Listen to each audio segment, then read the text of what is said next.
もしかして、これは乾杯。乾杯。うわはっはっは、ガビさんまでひとっ飛びじゃ。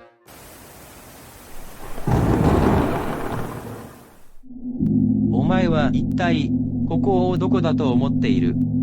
地獄であるぞ。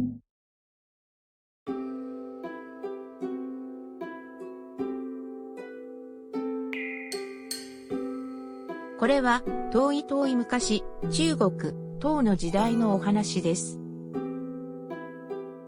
ある春の日暮れのことです。ここ、洛陽は天下に並ぶもののない繁盛を極めた都ですから、往来にはまだ多くの人や車が溢れていました。その洛陽の西の門の下にぼんやり空を仰いでいる一人の若者がありました。彼の名はトシシュンといい、元は金持ちの息子でしたが、今は財産を使い果たして、その日の暮らしにも困るくらい哀れな身分になっているのです。空には細い月がうらうらとなびいた霞の中に、まるで爪の跡かと思うほど、かすかに白く浮かんでいるのです。トシシュンはぼんやり空ばかり眺めながら、取り留めもない思いを巡らせていました。日は暮れるし、腹は減るし、どこへ行っても止めてくれるところはないし、こんな思いをして生きているくらいなら、いっそ川へでも身を投げて死んでしまった方がマシかもしれない。すると、突然、一人の片目すがめの老人が、トシシュンの顔をじっと見ながら王兵に声をかけてきました。お前は何を考えているのだ？私ですか。私は今夜寝るところもないので、どうしたものかと考えているのです。そうか、それはかわいそうだな。ふむ。では俺がいいことを一つ教えてやろう。今この夕日の中に立って、お前の影が地に移ったら、その頭に当たるところを夜中に掘ってみなさい。きっと車にあふれるほどの黄金が埋まっているはずだから。本当ですか？トシシュンは驚いて顔を上げましたが、すでに老人の姿は影も形も見当たりませんでした。あの人は一体何者だろう。トシシュンは一晩のうちに洛陽の都でもただ一人という大金持ちになりました。あの老人の言葉通り、影の頭に当たるところを夜中にそっと掘ってみたら、大きな車にも余るくらい黄金が一山出てきたのです。トシシュンはすぐに立派な家を買って贅沢な暮らしをし始めました。国中の名手や珍しい果物を取り寄せるやら、色の変わるボタンを庭に植えさせるやら、世界中から宝石を集めるやら、象牙の椅子をあつらえるやら、南から珍しいペットを集めるやら、その贅沢ぶりは洛陽中の評判になりました。すると、噂を聞いて、今まではあまり親しくなかった友達などが朝夕遊びにやってくるようになったのです。そして半年後には洛陽の都に名を知られた人たちで、トシシュンの家へ来ない者は一人もないくらいになりました。トシシュンはこの客たちを相手に毎日盛大なパーティーを開きました。乾杯。乾杯。その盛んなことはなかなか言い尽くせません。かいつまんだだけをお話ししても、トシシュンが西洋から来た武道士を組んで、天竺生まれの魔法使いが刀を飲んでみせる芸に見とれていると、その周りにはたくさんの女たちが楽器を面白く奏でたり、踊ったりしているという景色なのです。しかし、いくら大金持ちでもお金には際限がありますから、だんだん貧乏になりだしました。そうすると人間は薄情なもので、昨日までは毎日来た友達も今日は門の前を通ってさえ挨拶一つしていきません。また、トシシュンが一文なしになると、彼に一杯の水も恵んでくれる者はいなくなってしまったのです。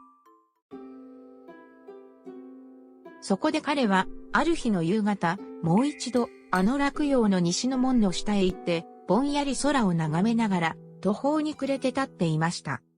お前は何を考えているのだ？と思春は下を向いたまま、しばらくは返事もしませんでした。お前は何を考えているのだ。私は今夜寝るところもないので、どうしたものかと考えているのです。それはかわいそうだな。では、いいことを一つ教えてやろう。今、この夕日の中へ立って、お前の影の胸のところを夜中に掘ってみなさい。きっと黄金が埋まっているはずだから。老人はこう言ったと思うと、今度もまたかき消すように隠れてしまいました。と思春はたちまち天下第一の大金持ちに帰りました。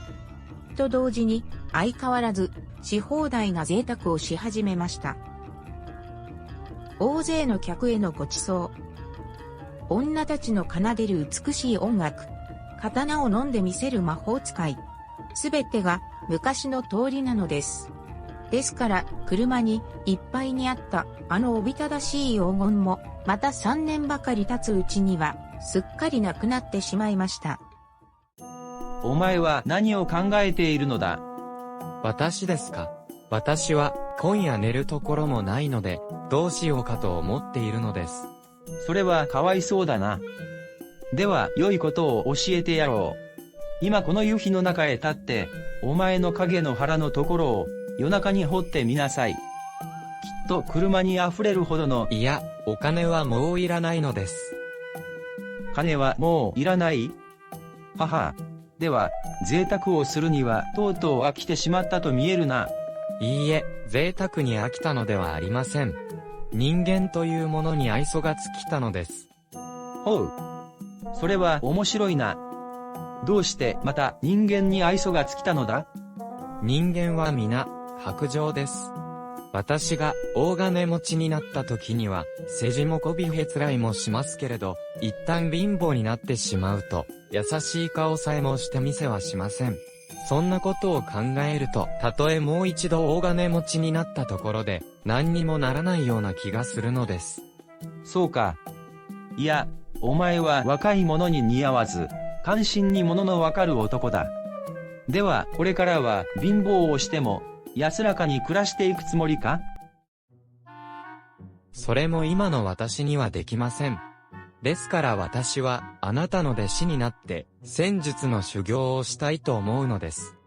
あなたは、徳の高い仙人でしょう。どうか、私に不思議な戦術を教えてください。いかにも俺はガビ山に住んでいる、鉄管師という仙人だ。はじめお前の顔を見たとき、どこか物分かりが良さそうだったから、二度まで大金持ちにしてやったのだが、それほど仙人になりたければ、俺の弟子に取り立ててやろう。ありがとうございます。まあまあ、立派な仙人になれるかなれないかは、お前次第で決まることだからな。が、ともかくもまず俺と一緒に、ガビ山の奥へ来てみるがよい。はい、よろしくお願いします。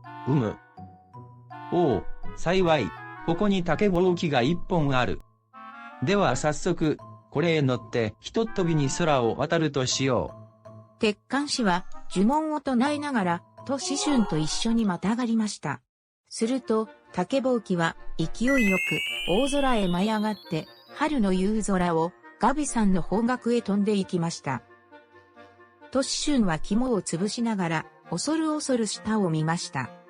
が、下にはただ青い山々が、夕明かりの底に見えるばかりで、あの、洛陽の都の西の門は、とうに霞に紛れたのでしょう。どこを探しても見当たりません。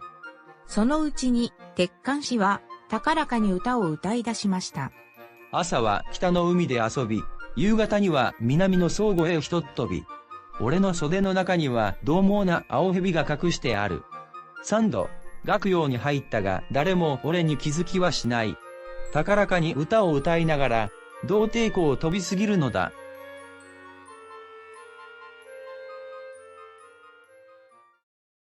二人は間もなくガビ山へ舞い降りました。そこは深い谷に臨んだ一枚岩の上で、澄んだ夜空には星がまるで宝石のように輝いています。人石の焚いた山ですから、あたりはしんと静まり返って耳に入るものは曲がりくねった松がこうこうと夜風になる音だけです。俺はこれから天井へ行って、西洋母にお目にかかってくるから、お前はその間ここに座って、俺の帰るのを待っているがよい。はい。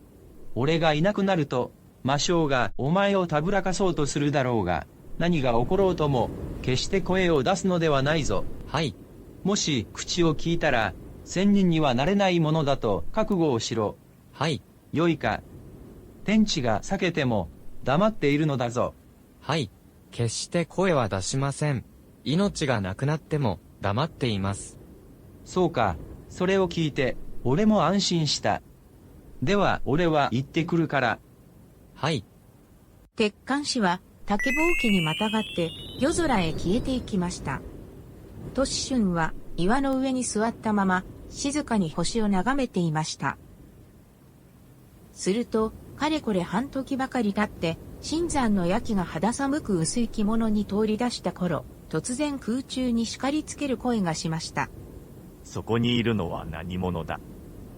トシシュンは仙人の教え通り、返事をしずにいました。返事をしないと命はないものと覚悟しろ。トシシュンはもちろん黙っていました。すると、ランランと目を光らせた虎が忽然と現れ、それと同時に巨大な白蛇がみるみる近くへ降りてくるのです。トシシュンはしかし平然と眉毛も動かさずに座っていました。虎と蛇は同時にトシシュンに飛びかかりました。が、トシシュンが食われてしまうと思ったその時、虎と蛇とは霧のごとく消え失せて、後には松がこうこうと枝を鳴らすばかりなのです。トシシュンはほっと一息しながら、今度はどんなことが起こるかと思いを巡らせていました。すると一陣の風が吹き起こり、黒雲が辺りを閉ざすや、薄紫の稲妻が闇を二つに裂いて、凄まじく雷が鳴り出しました。いや、雷ばかりではありません。滝のような雨も降り出したのです。トシシュンはこの天々の中に恐れげもなく座っていました。風の音、雨のしぶき、絶え間ない稲妻の光。さすがのガビさんも覆るかと思った時、耳をもつんざくほどの大きな雷鳴が轟いたと思うと、松が燃え出し、その炎がトシシュンの頭へ落ちかかりました。が、目を開いてみると、空は以前の通り晴れ渡って、星がキラキラ輝いています。今の大嵐も魔性のいたずらに違いありません。トシシュンはまた岩の上に座り直しました。が、そのため息がまだ消えないうちに、今度は身の丈三丈もあろうという厳かな神将が現れました。こら、お前は一体何者だ。このガビ山という山は、天地開闢の昔から、俺が住まいをしているところだぞ。そこへ一人で足を踏み入れるとは、よもやただの人間ではあるまい。さあ、命が欲しかったら、返答しろ。とシシュンは口をつぐんでいました。返事をしないか。しないな。しなければ、俺の眷属たちが、お前をズタズタに切ってしまうぞ。神将は、矛を高く上げて、向こうの山の空を招きました。その途端に、無数の神兵が、雲のごとく空に満ち満ちて、それが皆、槍や刀をきらめかせながら、今にもここへ攻め寄せようとしているのです。トシシュンは思わず、叫びそうにしましたが、一生懸命に黙っていました。この強情者め。では、望み通り、命を取ってやるぞ。神将は、三叉の矛をひらめかせて、トシシュンを突き殺しました。そうして、高く笑いながら、無数の神兵と共に消え失せたのです。夜風は、こうこうと吹きすさび、星は、また寒そうに光り始めました。が、トシシュンはとうに、息が絶えて、そこへ倒れていました。トシシュンは仰向けに倒れていましたが、彼の魂は、体から抜け出して、地獄の底へ降りていきました。トシシュンは、暗く氷のように冷たい暗血道をしばらく漂っていきましたが、やがて神羅殿という額のかかった立派な御殿の前へ出ました。大勢の鬼が都市春の周りを取り巻いています。木座橋の上には一人の王様、閻魔大王が金の冠をかぶっていかめしく辺りを睨んでいます。都市春は恐る恐るそこへひざまずいていました。こら、お前はなぜガビさんの上へ座っていたのだ？都市春はただ推しのように黙っています。お前はここをどこだと思っている？地獄であるぞ。速やかに返答をすればよし、さもなければ地獄の責め苦に遭うことになるぞ。が、都市春は唇一つ動かしません。この罪人に地獄の呵責を与えよ。は？鬼どもはたちまち都市春を引き立てながら神羅殿の空へ舞い上がりました。地獄には誰でも知っている通り、針の山や血の池の他にも、灼熱地獄という炎の谷や、極寒地獄という氷の海が、真っ暗な空の下に並んでいます。鬼どもはそういう地獄の中へ、代わる代わる、都市春を放り込みました。ですから都市春は、無残にも、針に体を貫かれるやら、炎に体を焼かれるやら、氷漬けにさせられるやら、血の池で溺れさせられるやら、数えきれないほどのあらゆる責め苦に遭わされたのです。それでも、都市春は我慢強く歯を食いしばったまま、一言も口を聞きませんでした。鬼どもも呆れ返ってしまい、もう一度空を飛んで帰ってくると、また都市春を木座橋の下に引き据えました。この罪人はどうしても物を言いません。閻魔大王は眉を潜めて、しばらく思案に暮れていました。が、やがて何か思いつきました。この男の母は、畜生道に落ちているはずだから、早速、ここへ連れてこい。かしこまりました。これがこの男の母親です。その馬を見た都市春は大層驚きました。なぜなら、それはみすぼらしい痩せ馬でしたが、その顔に映るのは忘れもしない死んだ母の顔でしたから。こら、お前はなぜガビさんにいたのか、白状しないか。白状しなければ、お前の母に痛い思いをさせてくれるぞ。都市春はこう脅されても、やはり返答をしずにいます。この不幸者めが、お前は母が苦しんでもお前さえ良ければそれで良いと思っているのだな。鬼ども、この馬を撃て。は鬼どもは四方八方から馬を鞭で情け容赦なく打ちのめしました。鞭は風を切って所嫌わず雨のように馬の皮肉を打ち破るのです。何が起ころうとも決して声を出すのではないぞ。